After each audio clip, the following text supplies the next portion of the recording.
Hi, welcome to my next exciting instalment of Windows for Bears of Little Brain. And I'm not sure I've really explained that title. So let me just mention that if you really want to find out where that comes from and why I'm using it, have a look at Winnie the Pooh. Right, well, I want to change tack now. We've looked at basically manipulating multiple windows, 1, 2 and many windows.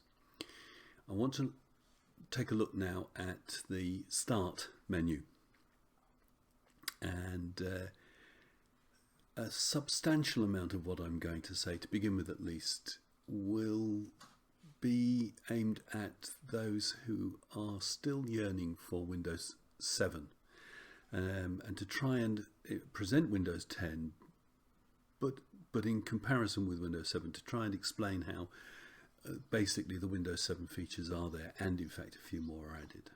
So let's have a look.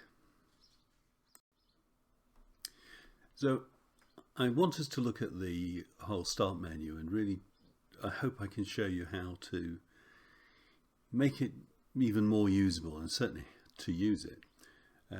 But in doing that, perhaps because a lot of people who have moved to Windows 10 know Windows 7 quite well, I want to make a comparison with Windows 7. So let me first of all remind you of what Windows 7 looked like. Basically, when you opened Windows, there was this little round thing down at the bottom left, and you'd get your menu when you clicked on it. Let's have a look at that in a little bit more detail, sort of close up of that thing. It's easier to see. So you would actually get this kind of menu. Now, it's really difficult to make the comparisons because there were a variety of possibilities, and some people would choose one and some people would choose the other. I'm having a look at this basic structure, and they were all much of a muchness.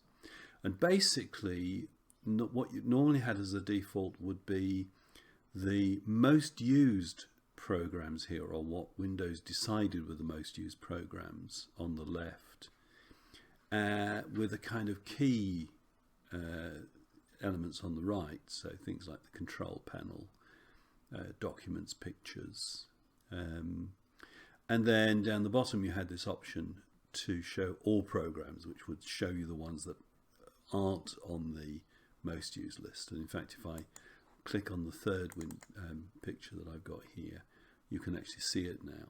So this is the all programs version. So you had, and the back, if you click on back, it would take you back to the most used. So we'll use this as our comparison. On Windows 10, this is the Start button, and it very convenient and tells you Start when you hover your mouse over it. So if you click on that, you actually get the Windows 10 version of this menu, the Start menu. Now let's have a look at the components of this this area that we've got.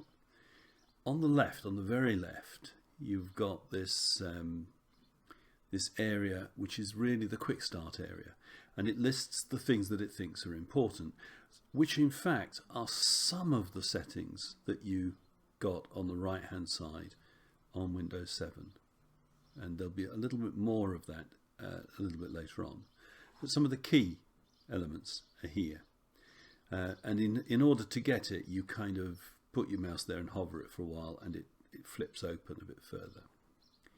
In the middle, you've then, or the left but not the very left, you have effectively the all files or all programs area. Now this is actually divided into a number of areas. It's not obvious, but it's divided in a number of areas, and I'll come back to that.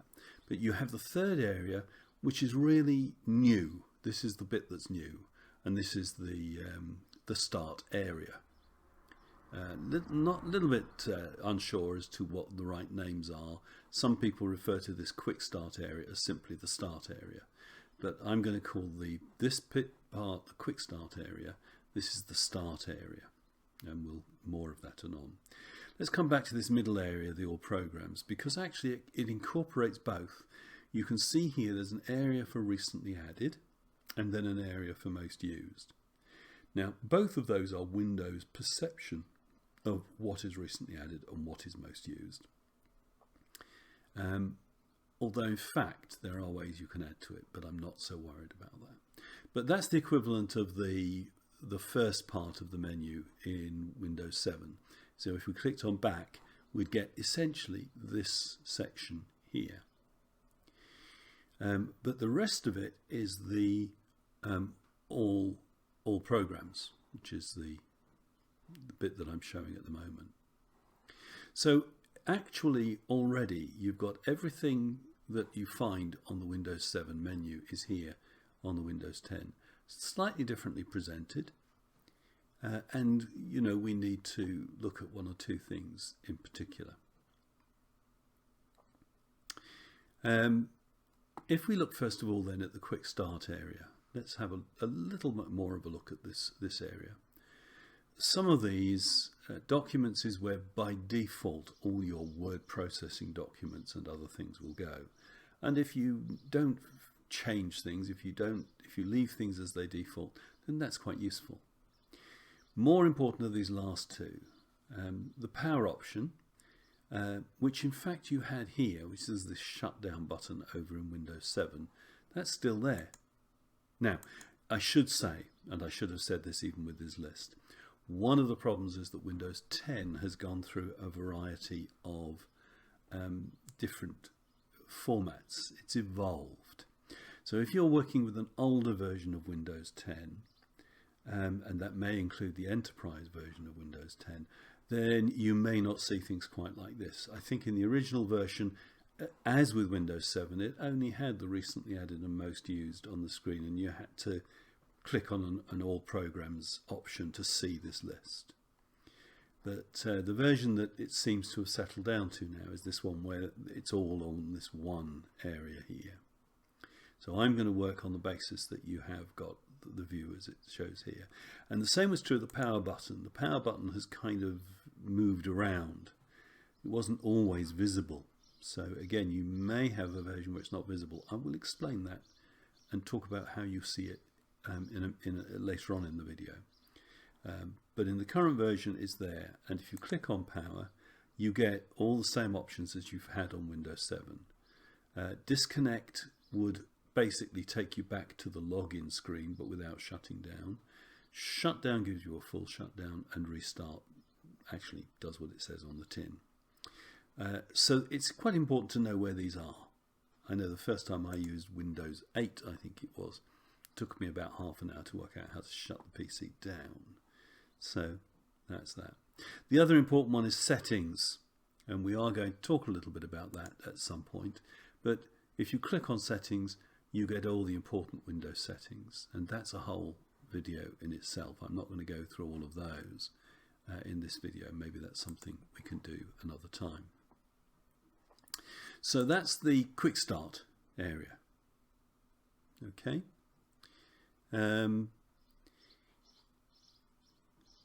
As I've said, you've got this mixture of recently added and all programs, and then we have this start area.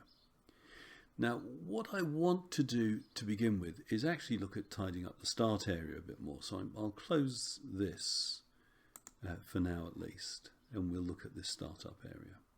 And there are a few little hints and ideas about doing this. Now, I am not going to tell you everything that you can know about this whole start area. It's actually quite a lot of options and possibilities, and there are plenty of articles. You can do a Google search to find out more. But hopefully I can try and point you in the direction of some of the most important tips in terms of making your computer a little bit more usable. And the first is that you can actually change the size of this startup area. Now, before I show you what I think is a useful way of changing the size, I will show you one that I think is probably not useful. And this way you go into settings. So first of all, if you go into settings, the area that we will be interested in terms of talking about this menu options is personalization. So we'll click on personalization and then start, because start is actually talking about the start area. And you see that you've got a whole variety of options. Okay. And one of these options is use start full screen. So I'm going to show you what happens if you set that on. By default, it's off. So if you click that on, use start full screen, and we'll close settings. If I now click on the start, as I just have been, so I'm doing exactly the same thing, I click on start and it's the whole screen. Gone are all programs. Gone really, the quick bar is still there, the quick start is still there. But in fact it maximizes the area where you see all these metro buttons, as they're called. It actually takes it back almost to Windows 8. So if you were happy with Windows 8, if you like these big buttons, especially after I show you how to manipulate some of them, then you might be happy to leave it in this format. You do still have all the other options. Notice this is pinned tiles. If you go into the quick start area and you click on all apps, you actually get, in a very big version again, the all apps option. It's a shame they don't give you the option of actually starting there, because I think some people might be happy using this when they're not so happy with the Metro button. But this is like that little strip that we had, only it covers the whole screen, so it's a lot more readable. The question, of course, is how do you go down? If you've got a middle mouse, a wheel on your mouse, then you can simply use the wheel to navigate up and down, and it's actually fairly easy to do. If you don't have a wheel, or you're not happy using the wheel, you have to come across to near the edge of the screen and get the scroll bar, and then use the scroll bar. You drag it up and down, and that's a little bit more fiddly to do. Not great difficulty, but a little bit more fiddly. However, I think most people will not be so keen on that, so I'm going to go back to personalization in settings to start, and I'm going to turn that full screen off again. Okay, so when I click, I'll see the same thing as before. So here's my all programs, here's my start area. Now I can actually change the size of the start area and increase it anyway. It doesn't actually fill the whole screen, and if you've got a bigger screen, it will cover even less, but it does give you quite a large area to work with, and I find it's plenty big enough to work with. So there's the first thing. You've just got to move your mouse to the edge until you get one of these arrows that indicates change size, pretty much the same as you do with Windows, and drag until you've got it to the size that you want it. And of course, if you think that's too big, you can always reduce the size, do whatever you want. Okay, but it will remember that now. So if I click back, well, it remembers what you've got icons on, which actually leads me to the next area, and that's creating additional groups. I like to tidy this up into meaningful groups. Productivity means nothing. So here I've clicked and dragged. So be careful you don't click once or it will open. But I click and drag, and I'm going to move it to another part of the window. And notice that I can click here and I'm going to say this is the internet. So I'm going to put all my apps that are to do with the internet here. I'll move this across a little bit. So I've created a new group. And now when I close the window and open it, it should open to the full size because it's detected that I've got a group here as well. So that's quite useful, being able to create stuff that I use and need myself. But what if I've got stuff that I don't want? To be honest, this office really I don't want, because it's really just an option to try Office for a period of time, and then I have to pay for it. I'll show you. So here it goes into Office. Good morning, and it's already getting me to buy it. Okay. Ignore that, and in fact I'll close that. So let's go back up here. Now what I can do is I can right click on these buttons. So I'm going to right click on this office button, and you'll actually see a whole load of, this has got quite a lot more options than I normally do.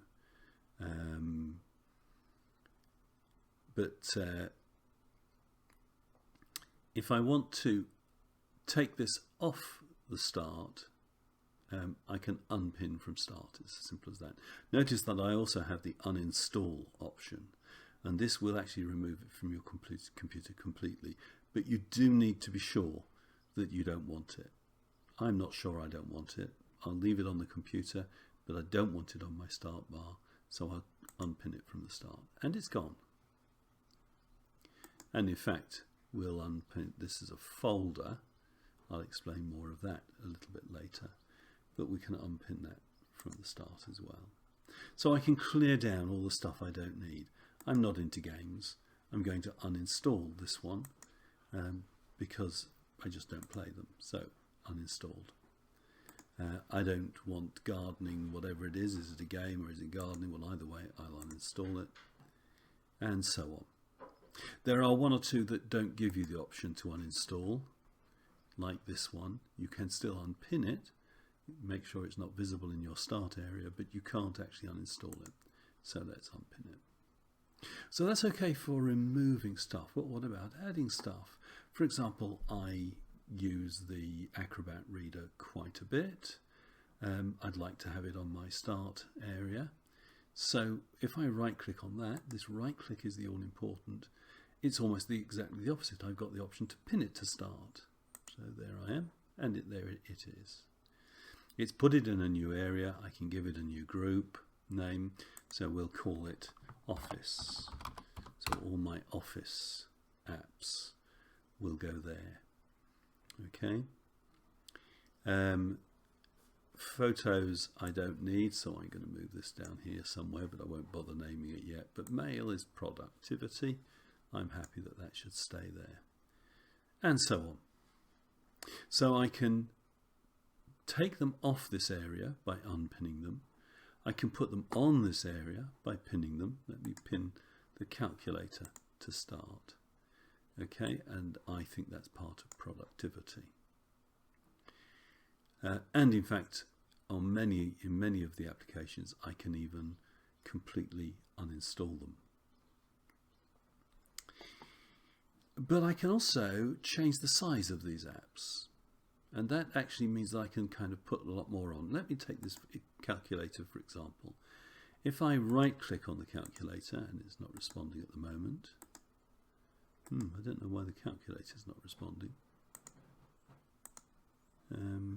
Well, for some reason the calculator is just not functioning.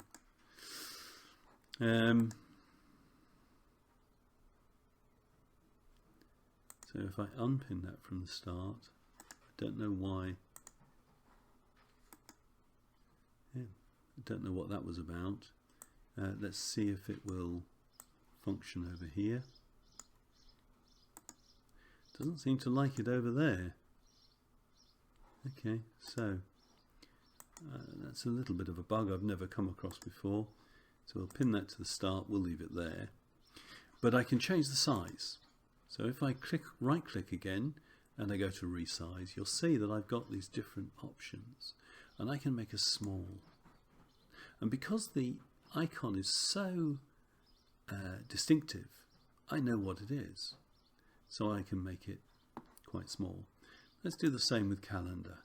You pin it to start, and again I can resize it to something small. Let's do it with alarms and clocks.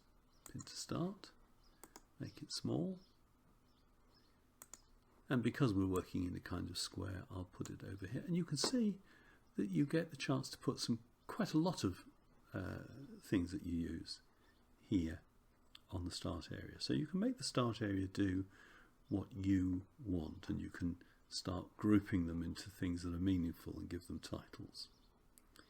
So I hope you find that's a useful area of activity. And check out these options, because you do sometimes get some other options here as well. So that's the start area, manipulating the start area. We've already seen the all programs, and this just gives you everything that's on your computer. Now, the one thing I haven't talked about is how do I move through it. And again, if you've got a mouse wheel, then you can use the wheel to go up and down, and it's easy. But if you don't have it or don't want to use it, you have a problem area, because you have to move across, but you have to be very careful where you move to get the scroll bar. Once you've got that scroll bar, you use that in the same way as I showed you earlier. But it's a bit difficult, a bit more fiddly to get to here. And normally it doesn't come up straight away, because the idea is that when you move your mouse across, you don't want it to keep flipping up. So you have to kind of find out where that area, that shading area finishes, move the mouse to just beyond it, and then hover there for a while. The same is true if you've got a lot of icons here. You will get the capability to scroll, so you can have more than one screen's worth. And again, the scroll bar will be right at the edge. There's no scroll bar at the moment because we don't have enough metro buttons to worry about. So those are the two areas, the start area and the all programs area. If we go back here, if we go back to the bottom, in fact, let's close it. There's one other element of this whole start area that I haven't shown you, and that's when you hover your mouse over the start and right click, you actually get yet another menu.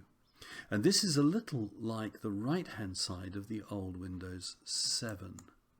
So if I show you the Windows 7, you remember here you had all the extras. Now some of these are things that are already on that quick start menu here, but some of them are different, and these in particular are all, they're kind of systemy things, administrator things. There's a few things that are kind of more generally usable. Now I think you need to know about those and in terms of managing the PC, but I'll talk about these in a different video. But you need to know that that menu is there because it gives you the equivalent of all of Windows 7. It completes the story, as it were. One other thing I need to tell you, I knew there was something I was missing, and that is if there's something important that you think should go on this quick start and isn't there. So let's go back into settings, back into personalize, back into start. We looked here and you notice that there are several options here.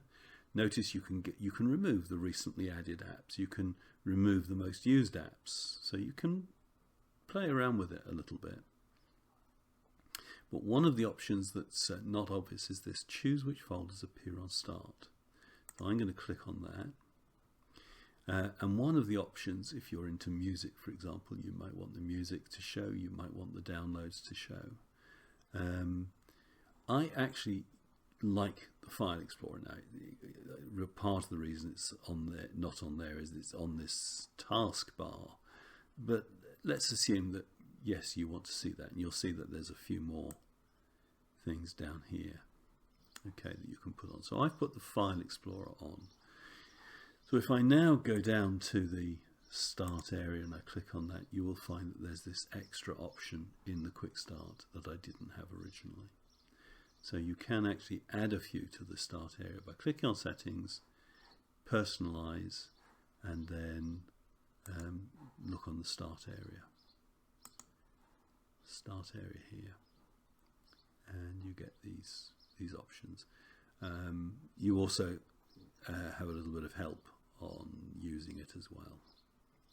So there we have it. Those are the variety of options, a quick overview of using the start area, but hopefully a few things to think about.